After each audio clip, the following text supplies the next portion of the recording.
युग केवल नाम आधारा सुमिरा सुमिरा नर उतरहि पारा सुमिर सुमिर नर उतरहि पारा कलयुग केवल नाम आधारा सुमिर सुमिर नर उतरहि पारा।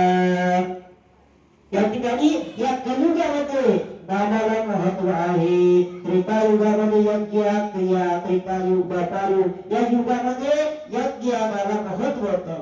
आज तुम्ही भगवंताची निजधामाला जाण्याची कथा तुम्ही श्रवण केली असेल तर काय आहे, भगवंताने सांगितलं की हे भक्तांनो, सांगितलं की 4 वेळेस विचारलं भगवंतांना की तुम्ही आता निजधामाला चालले आहात पण तुम्ही कुठे राहाल। तेव्हा भगवंतांनी सांगितलं, भगवान वासुदेवांनी भगवान गोपाळ कृष्णाने सांगितलं की मी या भागवतामध्ये मी या शब्द रूपामध्ये या ठिकाणी मी विराजित आहे आणि जो ही कथा श्रवण करेल, जो ही नामाचं स्मरण करेल तर त्याला काय होईल, मुक्ती प्राप्त होईल। श्रीमद भागवत महापुराण की जय।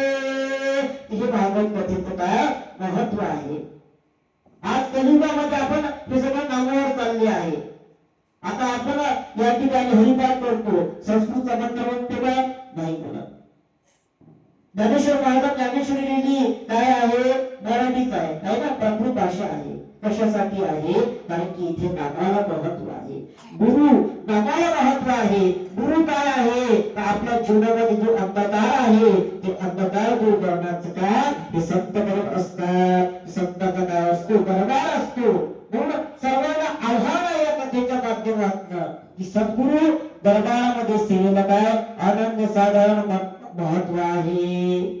सर्व संतांचं तुम्ही चरित्र पहा, नारदजी महाराजांचं चरित्र पहा। आपल्या कथेचं मुद्दे संत चरित्र कथा हा आपल्या कथेचं काय होतं, नाव होतं।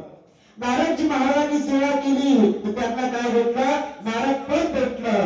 ध्रुवजी महाराजांनी सेवा केली तर त्यांना ध्रुव पद अभय पद भेटलं।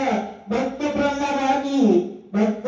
प्रल्हादांनी काय सेवा केली, भगवंताच्या नामाची सेवा केली तर खांबामध्ये नरसिंह भगवान प्रकट झाले।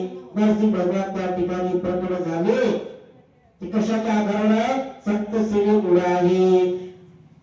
हनुमानजी महाराजांनी सेवा केली, हनुमानजी महाराजांकडे नाम आहे, राम रसायन तुम्हारे